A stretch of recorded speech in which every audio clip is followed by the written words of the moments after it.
Hello dear students, welcome back to my channel physics SPC moving charges and magnetism का एक क्वेश्चन। Figure shows a conducting loop ADCA carrying current I and placed in a region uniform magnetic field. Important है कि uniform magnetic field है। The part ADC form a semi circle radius R। The magnitude of force on the semi circle part of the loop is equal to. पूरे whole loop पर नहीं पूछ रहा। अगर पूरे होल लूप पर net magnetic force पूछ रहा होता तो वो जीरो होता कि जब भी कोई क्लोज लूप हो किसी भी शेप का और वो यूनिफॉर्म मैग्नेटिक फील्ड में रखा है कांस्टेंट मैग्नेटिक फील्ड में, तो नेट फोर्स उस पर जीरो होता है। बट उसके पार्ट पर फोर्स लग सकता है। तो यहाँ पे पार्ट पर पूछ रहा है बेटा। कौन से वाले पार्ट पर? ADC वाले वायर पर कितना फोर्स लग रहा है, बस। CA की बात नहीं कर रहा वो। ठीक है। अब इसमें कंसेप्ट क्या है कि जैसे हमसे कौन से पार्ट पे पूछ रहा है उसको मैं बस केवल रीड्रॉ कर लेता हूँ। यहाँ हमसे पूछ रहा है इस वाले पार्ट पर ऐसे, इसको उसने A बोला है, इसको D और इसको C बोला है कि इस वाले करंट कैरिंग सेमी सर्कल पर जिसकी रेडियस वो R बता रहा है, जिसकी रेडियस वो ये सेंटर मान लेते हैं और इसकी ये रेडियस R दे रखी है। इस वाले वायर पर फोर्स पूछ रहा है।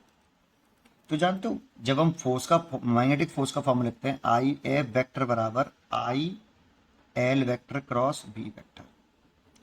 मैग्नीट्यूड लिखते हैं इसका तो F बराबर ILB साइन थीटा। यहाँ थीटा जो एंगल होता है वो L क्रॉस L और B के बिटवीन होता है, लेकिन L की डायरेक्शन वही मानते हैं जो करंट की डायरेक्शन मानते हैं, इसलिए I और B के बिटवीन एंगल बोल सकते हैं थीटा।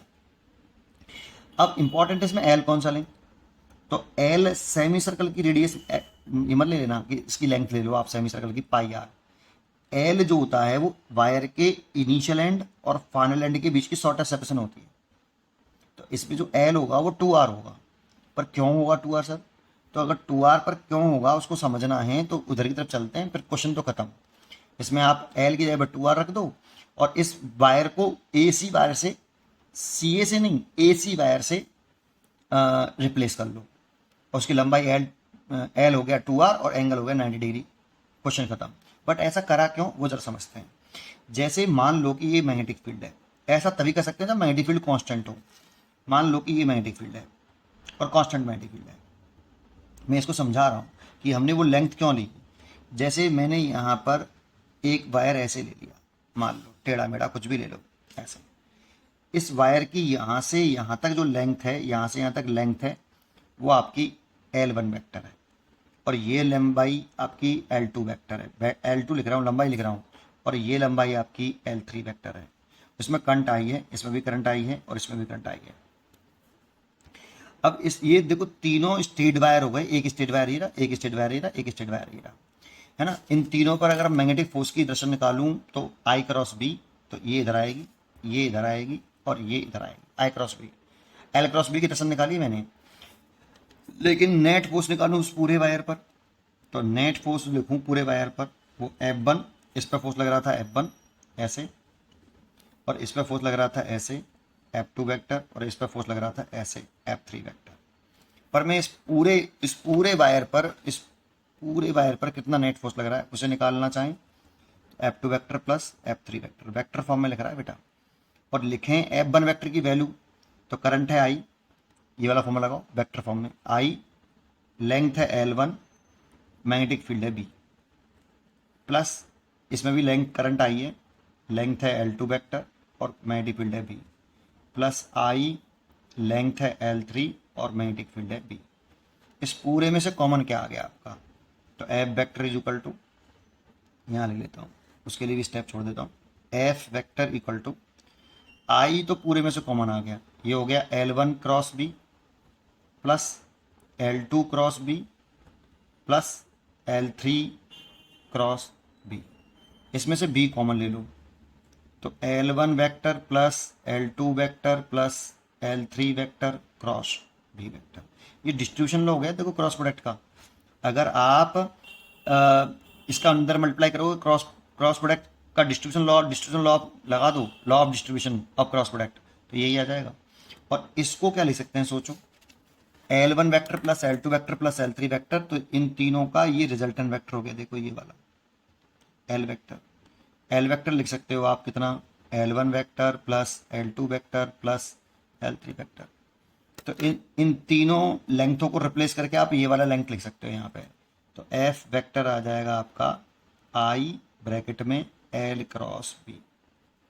लेकिन ऐसा तब कर सकते हो, सबसे इंपॉर्टेंट वर्ड, कि बी कांस्टेंट हो। देखो बी सब में कॉमन रखा है ना मैंने बेटा, ये वाला फॉर्मूला जो आप ये इनिशियल एंड और फाइनल एंड के बीच की शॉर्टेस्ट सेक्शन ले रहे हो ना, देखो इस वायर का इनिशियल एंड ये रहा और फाइनल एंड ये रहा, तो इसको मैंने एल से रिप्लेस कर लिया तीनों लेंथों को एल से।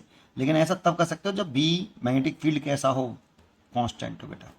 अगर मैग्नेटिक फील्ड कांस्टेंट होगा ना तो आप इस तरह से रिप्लेस नहीं कर सकते। तो ऐसे ही मेरे को इस सेमी सर्कल वाले वर्ब फोर्स निकालना है, तो मैं इसका इनिशियल एंड ये रहा और ये फाइनल एंड है ना, ये किसी भी शेप का हो, ऐसा नहीं जरूरी कि ऐसी शेप का हो, किसी भी शेप का। इससे हमने क्या कंसेप्ट सीखा कि एल कौन सी लेंथ ले सकते हैं हम, लेकिन मैग्नेटिक फील्ड कांस्टेंट हो इनिशियल एंड और वायर के फाइनल एंड के बीच की शॉर्टेस्ट सेक्शन ले सकते हैं। अगर क्लोज लूप बन जाए पूरा की पूरा, जैसे अगर मैं पूरे लूप पर फोर्स निकालता तो एल वेक्टर जीरो हो जाता और फोर्स नेट फोर्स जीरो आता, तो पूरे लूप पे तो नेट फोर्स जीरो आता, लेकिन पूरे लूप पे पूछा नहीं, सेमी सर्कल पार्ट पे पूछा है। तो इसीलिए मैं इसको ऐसे रिप्लेस कर सकता हूँ बेटा, ये वाली लेंथ को मैं रिप्लेस कर सकता हूँ यहाँ पे, ये ए पॉइंट और ये सी पॉइंट और ऐसे मैंने रिप्लेस कर लिया कि ये आपका एल वेक्टर हो गया और इसकी वैल्यू देखूँ तो 2r हो गया मैग्नीट्यूड में, और करंट फ्लो कर रही है ऐसे। तो इस पर फोर्स हो गया एफ, मैग्नीट्यूड लिख लूँ ये वाला, करंट हो गया आई, लेंथ हो गई 2r और मैग्नेटिक फील्ड हो गया बी नॉट, बी नॉट दे रखा है यहाँ पर मैग्नेटिक फील्ड, और एंगल हो गया, देखो करंट की डायरेक्शन ऐसे, इससे रिप्लेस हो गया पूरी तरीके से, तो मैग्नेटिक फील्ड नीचे तरफ है ना, तो आई और बी के बीच में एंगल 90 डिग्री हो गया, तो साइन 90, साइन 90 लिख दो, और साइन 90 तो ये तो 0 1 हो गया, तो ये हो गया 2IR/B0, तो इसीलिए इसका आंसर हो गया ये वाला 2IR/B0। और डायरेक्शन निकलवाएं तो एल क्रॉस बी कर लो, तो एल ये हो गया, बी नीचे तरफ है, एल क्रॉस बी कर लो, ये थंब इधर की तरफ आ रहा है, या फिर फ्लेमिंग के लेफ्ट हैंड रूल से कर लो। लेफ्ट से करेंगे तो करंट मैग्नेटिक फील्ड नीचे और ये करंट की डायरेक्शन और फोर्स ऐसे लग रहा है, तो फोर्स इस तरह से लगेगा इस पर ऐसे, ठीक है, और मैग्नीट्यूड ही होगा। उम्मीद करता हूँ कि आपको ये समझ में आया होगा। अगर आपको ये पहले से कंसेप्ट पता होता तो एक लाइन का क्वेश्चन है भाई, ओवरऑल हो जाता है देख के नहीं 2IR भी, ठीक है। पढ़ते रहिए और खुश रहिए, थैंक यू।